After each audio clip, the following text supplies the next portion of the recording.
मैं समझती हूँ कि अ, आज विपुल साहित्य रचा जा रहा है, इतना लिखा जा रहा है, इतना लिखा जा रहा है, और महिलाएं तो बहुत ही सशक्त तरीके से, प्रखर तरीके से अपनी बात कह रही हैं। कितनी महिलाओं की आत्मकथाएं आई हैं और कितना कुछ लिखा जा रहा है, इतनी चर्चा होती है। मैं देखती हूँ इतने विशेषांक निकलते हैं, इतनी पत्रिकाएं निकलने लगी हैं, छपने की बहुत जगह हो गई है।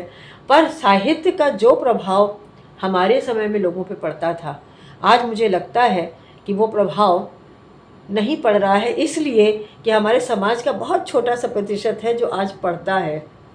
हमारे यहाँ ज़्यादातर युवा साथी जो हमारे हैं, जो हमारे बच्चे हैं, वो ई बुक पढ़ते हैं, और पढ़ते भी हैं कि नहीं पढ़ते हैं मुझे नहीं पता है। किताब खरीदना ख़त्म हो रहा है, किताबें लोग नहीं खरीदते हैं, पत्रिकाएं नहीं खरीदते हैं। हमारे पढ़ने वाले बच्चे जूता पहनेंगे कई हज़ार का, पर पत्रिका पे 1000 रुपया भी नहीं खर्च करेंगे। तो समाज में परिवर्तन हमने तो ये महसूस किया था कि हमारे तो समाज की बहुत सारी चीज़ों की समझ हमको पढ़ने से मिली, हमको साहित्य से मिली। आज भी प्रेमचंद का साहित्य पढ़ लीजिए, पीढ़ियाँ अमृतलाल नागर का। अगर आप स्वतंत्रता आंदोलन का पूरा परिदृश्य आप उत्तर प्रदेश का देखना चाहते हैं तो किसी ने पीढ़ियाँ नहीं पढ़ा होगा। सब फ्रीडम एट मिडनाइट पढ़ लेंगे, अंग्रेजी में जो आएगा उसको पढ़ लेंगे, अंग्रेजी साहित्य में जो है वो पढ़ लेंगे, हिंदी का चेतन भगत को पढ़ लेंगे। पर आज के जो लेखक हैं उनको कितने लोग पढ़ते हैं और लिख रहे हैं, बहुत सारे लोग लिख रहे हैं। और मैंने जो लिखा है वो मूलतः हमारा जो कथा संग्रह है कित्ता पानी, उसमें हमारे समाज में जो स्त्रियों की छोटी छोटी जो परेशानियां थीं, जो दुविधाएं थीं, या जो उनको झेलना पड़ता था, मैंने उनको लेकर ही कहानियाँ लिखी हैं, जो लगभग 20 कहानी हमारी उसमें है।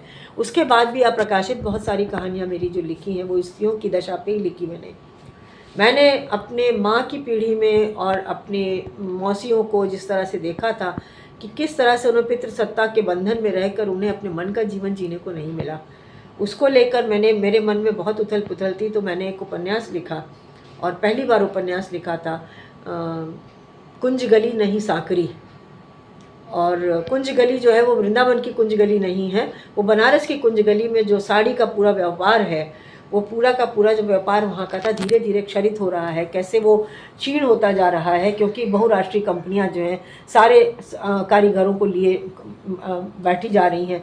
वो जो लेके कारीगर घूमते थे वो कुंज गली से कहानी उठाते हैं। फिर बनारस का पूरा जो माहौल है, पितृसत्तात्मक पकड़ में जो महिला है, एक महिला है, वो कैसे उस जकड़न में अपने मन की राह बनाती है, और अंततः वो परिवर्तन करने की डिमांड करती है, मांग करती है कि उसको एक अस्तित्व की तरह, एक यूनिट की तरह, एक संबंध में जकड़ कर, उसके फ्रेम में जकड़ कर देखना नहीं, एक जीवित एंटिटी की तरह देखने की कोशिश होनी चाहिए। और अपने बेटे से, जो मुझे लगता है कि हमारी अगली पीढ़ी का प्रतीक है, कि बेटा ही स्वीकार करता है कि माँ का अपना व्यक्तित्व भी है, उनका अपना जीवन भी है, हमें उसे स्वीकार करना चाहिए।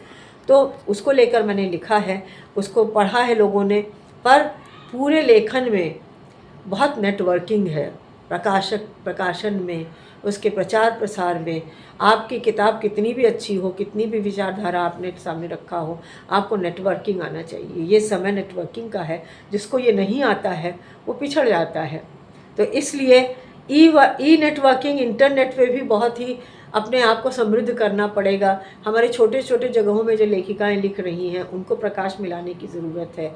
और हमारे समय के जो मूल्य बदल रहे हैं उसमें बहुत ख़तरनाक तरीके से परिवर्तन आ रहा है। एक तो हम लोगों को उल्टी दिशा में घर में भेजने की तैयारी हो रही है कि औरतें जो हैं वो घर में रहें, उन्हें शाम को क्यों निकलती हैं। इतनी घटनाएं जो होती हैं उनका पूरा का पूरा दारोमदार लड़कियों के ऊपर डाल दिया जाता है, स्त्रियों पे डाल दिया जाता है कि रात में क्यों निकली थी, ऐसा कपड़ा क्यों पहने थी। अरे भाई, 6 साल की बच्ची का क्या उसमें भूमिका है।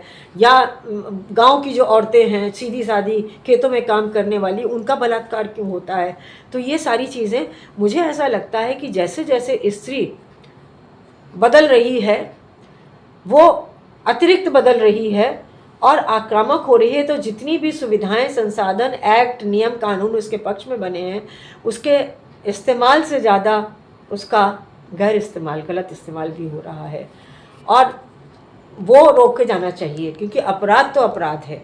हम वो धर्म जो हत्या की वकालत करता हो, वो धर्म जो उसके पक्ष में खड़ा होता हो, किसी भी मानवीय उस पर या पशुओं पे भी अत्याचार, मानवीय क्यों, उसको हम धर्म नहीं मानते हैं। हमारा धर्म तो हमें सिखाता है कि हमें हर किसी पे दया करनी चाहिए, जानवरों पे भी दया करनी चाहिए।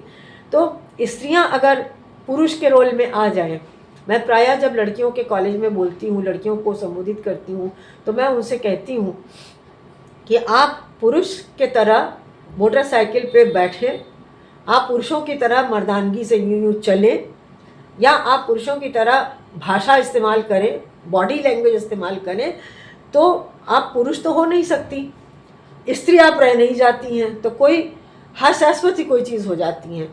हमें अपने अस्तित्व पे ही अभिमान क्यों ना हो, हम अपने स्त्री के अस्तित्व में ही वो समता क्यों ना मांगे जो पुरुष को मिल रही है, जो पितृसत्ता समाज हमें नहीं देता है। मैं प्रायः पूछती हूँ कि हम जब बात करते हैं स्त्रियों के विकास की, तो हम उन औरतों की बात करते हैं जो बहुत बड़ी भूमिका में हैं, जो कहते हैं कि वो ये कर रही हैं, वो हवाई जहाज चला रही हैं, वो ये काम कर रही हैं, वो काम कर रही हूँ।